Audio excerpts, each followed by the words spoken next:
OK.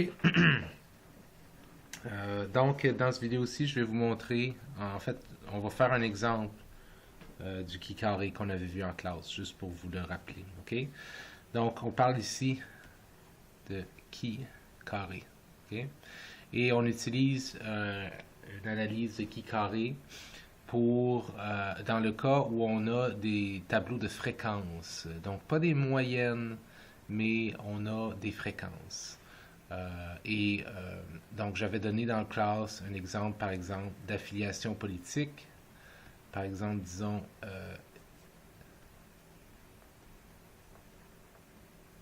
OK, donc libéraux, conservateurs, hommes-femmes.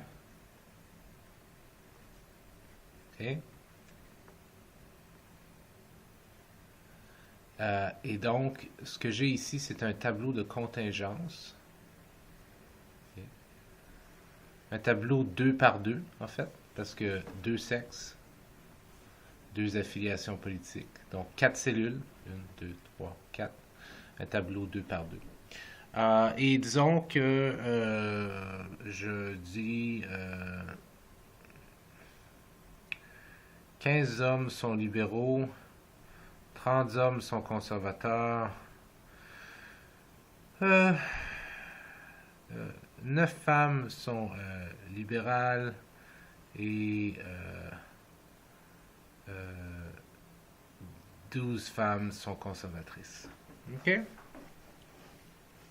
Donc là, mon qui carré a comme but de tester mon hypothèse nulle. Quelle est mon hypothèse nulle? Ben, mon hypothèse nulle, c'est qu'il n'y a aucune association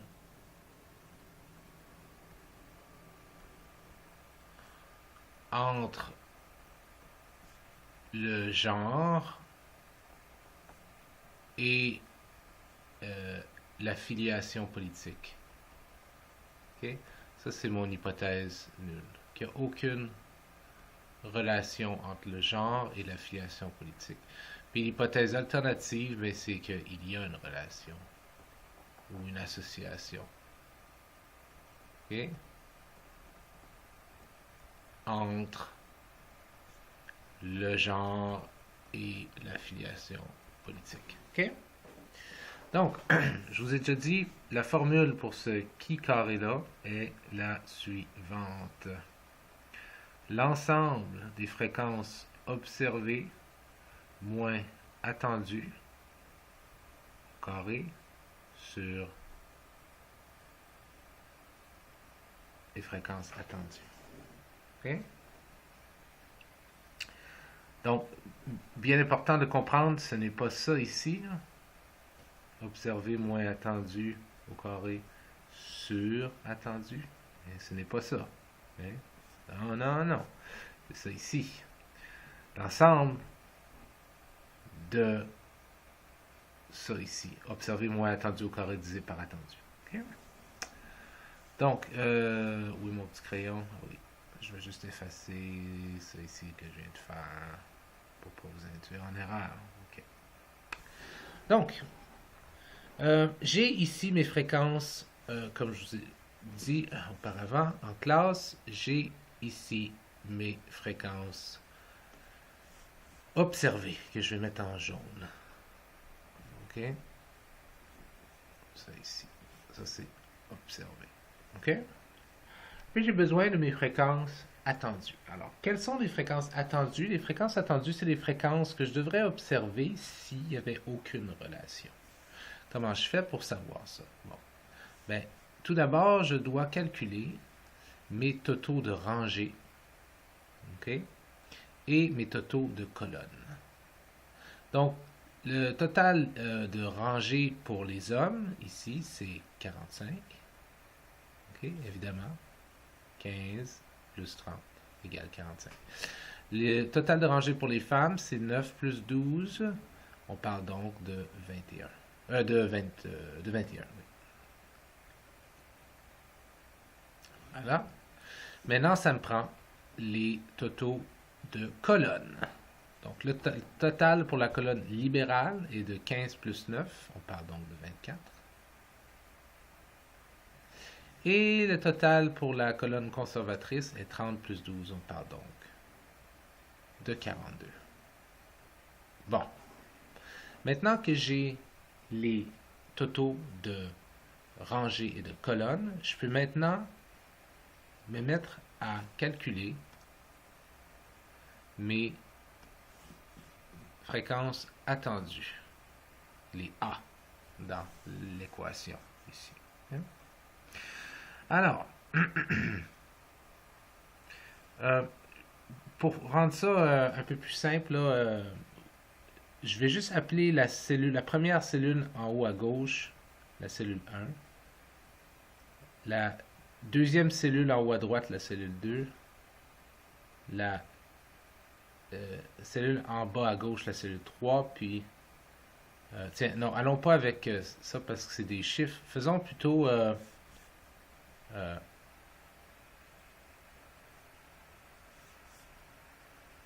A, B, C, D. OK? Juste pour vous montrer de quelle cellule je parle. OK? Mais mon A de ici, là, n'est pas la même chose que mon A de ici. Là. OK? C'est pas la même chose. C'est juste que je parle de la cellule A, de la cellule B, de la cellule C, de la cellule D. OK? Alors, pour savoir la fréquence attendue dans la cellule A, dans la cellule petit a, OK? Je vais faire... Ben, en fait, j'ai même pas besoin d'aller là. Savez-vous quoi? Je reviens en arrière parce que je viens de me rendre compte. J'ai même pas besoin d'aller avec ça. J'essaie de me compliquer la vie. Pour trouver les fréquences attendues, c'est toujours la même chose. C'est toujours le total de la rangée où se trouve la cellule fois le total de la colonne dans laquelle se trouve la cellule, divisé par le grand total. Ce qui nous amène à une question. Qu'est-ce que le grand total? On a oublié de le mettre. Le grand total est ici. 45 plus 21, ce qui donne 66. OK? Donc, pour calculer la première cellule en haut à gauche, ça va me prendre le total de cette rangée-là, le total de la colonne et le grand total. Okay? Donc, dans le cadre de la première cellule, je vais effacer mes hypothèses, si ça ne vous dérange pas, parce que j'ai besoin de l'espace. Okay? Donc, dans le cadre de la première cellule, ben tiens, je vais utiliser mon petit système de tantôt. De la cellule A. Okay? Mais c'est pas le même A là, que dans la formule. Là, OK? C'est juste que j'appelle ça la cellule A. Dans le cadre de la cellule A, les fréquences entendues vont être le total de rangée, 45, fois le total de colonne, 24, divisé par le grand total, 66. La cellule en haut à droite, je vais l'appeler la cellule B. Dans le cadre de B, ça va être la même chose. Le total de rangée, ben, il est le même. Mais le total de colonne est différent, il est 42. Puis le grand total est toujours le même. Je vais appeler la cellule en bas à gauche la cellule C. Okay? Dans le cadre de C, ça va être le total de la rangée, 21, fois le total de la colonne, 24, sur 66. Et la cellule en bas à droite, je vais l'appeler la cellule petit d. Là, ça va être encore 21 parce que c'est dans la même rangée que la petite c, fois 42 divisé par 66. Okay. Ça va me donner des jolis totaux que je vais calculer dès maintenant. OK. Donc, je viens de les calculer ici et on les retrouve ici. Donc, comme vous pouvez voir 16.36, 28.64, 7.64 et 13.36. OK? Donc, ça, ce sont les fréquences observées. Non, pardon, c'est pas vrai. Ce sont les fréquences attendues pour les cellules A, B, C et D. Les fréquences observées pour les cellules A, B, C et D sont de 15, 30, 9 et 12. Okay? Donc, j'ai maintenant tout ce dont j'ai besoin pour calculer mon chi carré. Je vais effacer simplement la définition ici, pas la définition, mais la genre de formule pour calculer les fréquences attendues. Okay? Souvenez-vous, ça, ce sont des fréquences attendues de ce qui se passe si l'hypothèse nulle est vraie, s'il n'y a aucune relation, aucune association entre le sexe, le genre et l'affiliation politique. Donc maintenant, j'ai mes O, j'ai mes A. Donc, je peux y aller avec mon chi carré. OK? Alors, c'est parti. Alors, oui, en passant, mon chi carré est égal à ça, qui est égal donc, on commence avec le premier, la cellule A. Alors, la fréquence observée est 15, moins la fréquence attendue est 16.36. Je mets ça au carré et je le divise par 16.36.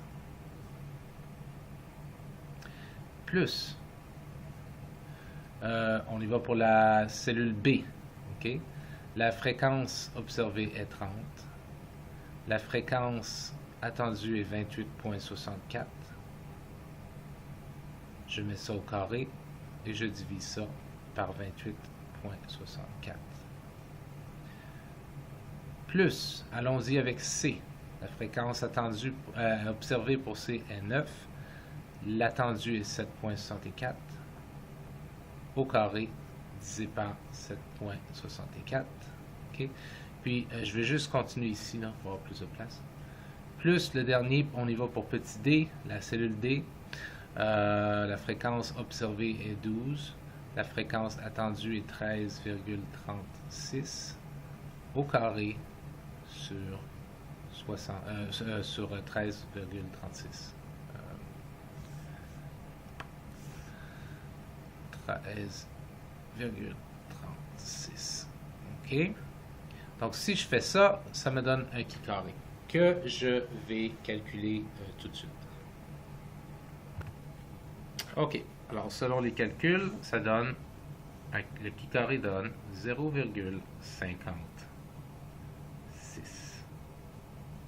0,56. Fait qu'en classe, on s'était arrêté là. OK? On s'était arrêté à calculer un chi carré.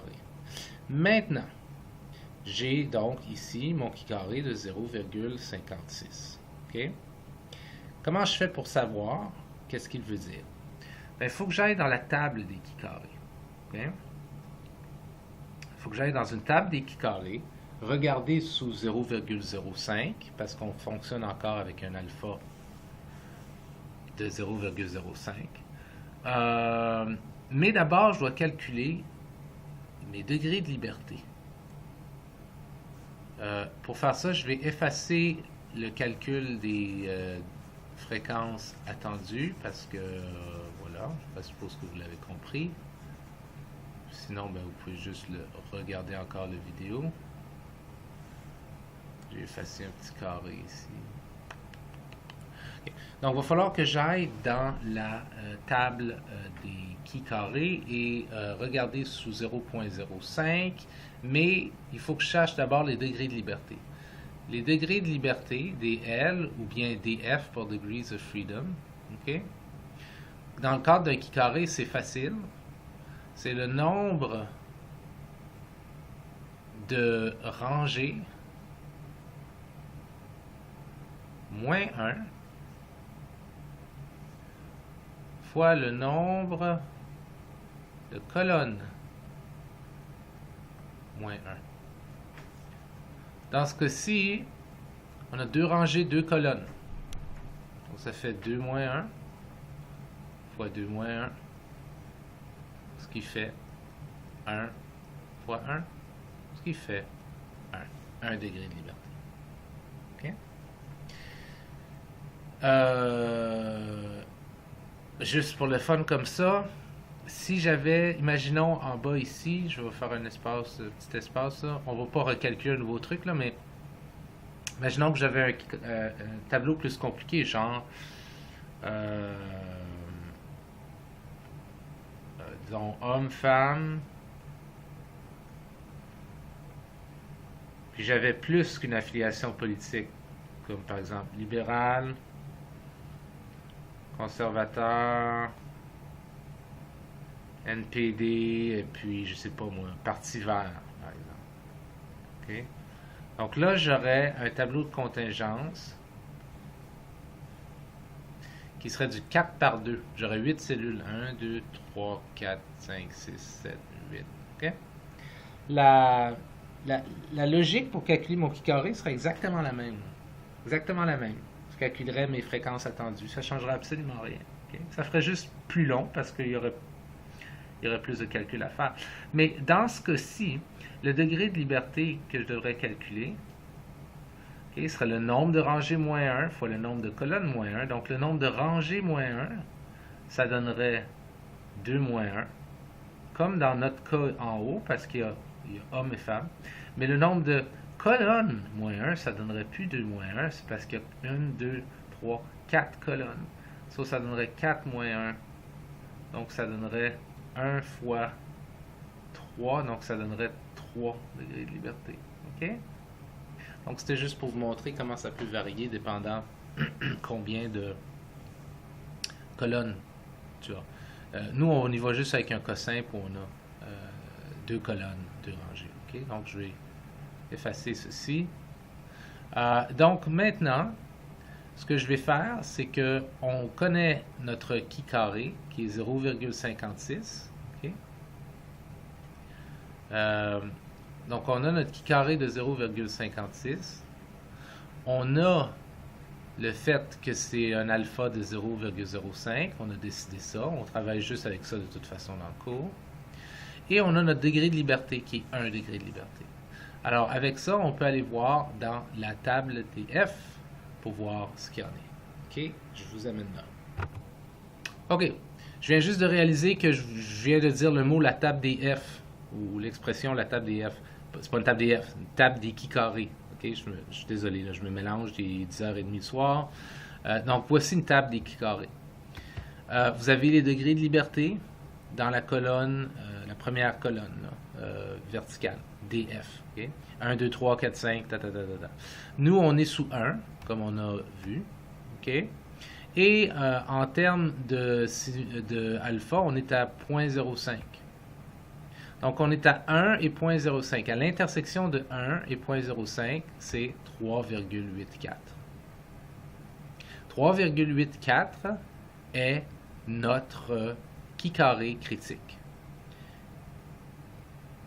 Le qui carré calculé doit dépasser celui-ci si on veut infirmer l'hypothèse nulle ou rejeter l'hypothèse nulle. Donc 3,84, souvenons-nous de ça. Pourquoi ça ne marche pas ça? Attendez un petit peu. Voyons. Ok, attendez. Ok, j'ai réussi à rouvrir mon affaire. Donc, le qui carré critique, critique, était de, je pense que j'ai dit 3,84. Mon qui carré calculé ou observé, on peut dire, je vais dire calculé pour ne pas vous mélanger avec l'observé dans la formule, est 0,56. Donc, mon qui carré calculé est plus petit que mon qui carré critique. Donc, je ne peux pas rejeter l'hypothèse nulle. Autrement dit, dans l'exemple ici, il n'y a aucune... On est très justifié de dire que finalement, il n'y a aucun lien entre le sexe, ou le genre, disons, et l'affiliation politique. Okay, mais prenons un cas où ça serait clair. Okay? Prenons un cas où ça serait clair avant de partir. Tiens, clear all, ok. libéral, conservateur, homme-femme. Prenons au cas où ça sera assez clair. 10, 20, 20, 10. OK? Donc, là, je ferai... Donc, j'ai toujours du 4 par 4. Hein? Wow, tellement croche. J'ai toujours du 4 par 4 ici. Voilà. Je calcule mes totaux de rangées. Ça donne 30 à tous les coups. Ça donne un grand total de 60.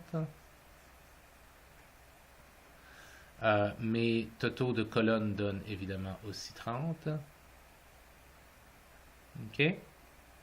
Et là, évidemment, c'est beaucoup plus simple pour les observer. J'ai pas vraiment besoin de passer tant que ça par toutes les étapes parce que c'est logique que si la fréquence observée c'est 10, attends un petit peu, de la misère avec ça.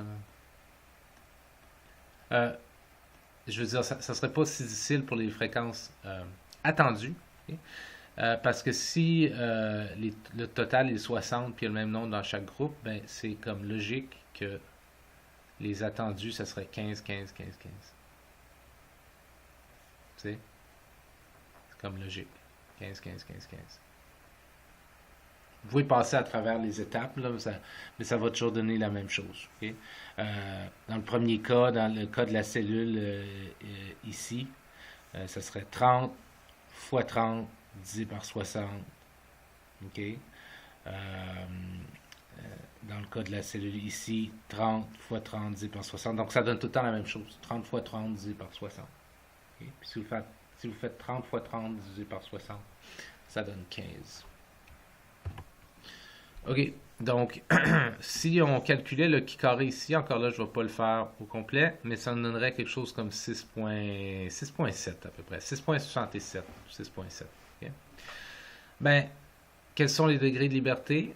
Encore là, le nombre de colonnes moins 1, donc ça fait 2 moins 1, ça donne 1, fois le nombre de rangées moins 1, ça fait 2 moins 1, qui donne 1. Donc c'est 1 degré de liberté pour 6,7, un qui carré de 6,7.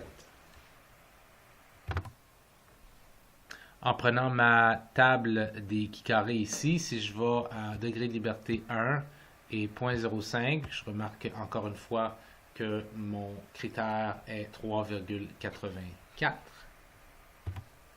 Retournant ici, donc je vois que mon qui carré critique est 3,84. Mon qui carré calculé est 6,7. Mon qui carré calculé est nettement le plus large que mon qui carré critique. Donc je peux rejeter l'hypothèse nulle voulant qu'il n'y a aucune association entre le sexe et l'affiliation politique. Et donc il y a une affiliation entre le sexe et une association entre le sexe et l'affiliation politique. Et ce qu'on peut dire ici, en regardant, ça semble assez clair, les hommes ont plus tendance à être conservateurs que libérales, alors que les femmes ont plus tendance à être libérales que conservatrices. OK? Donc, c'est ce qui est ça pour le qui carré. Je vous laisse là-dessus. Salut.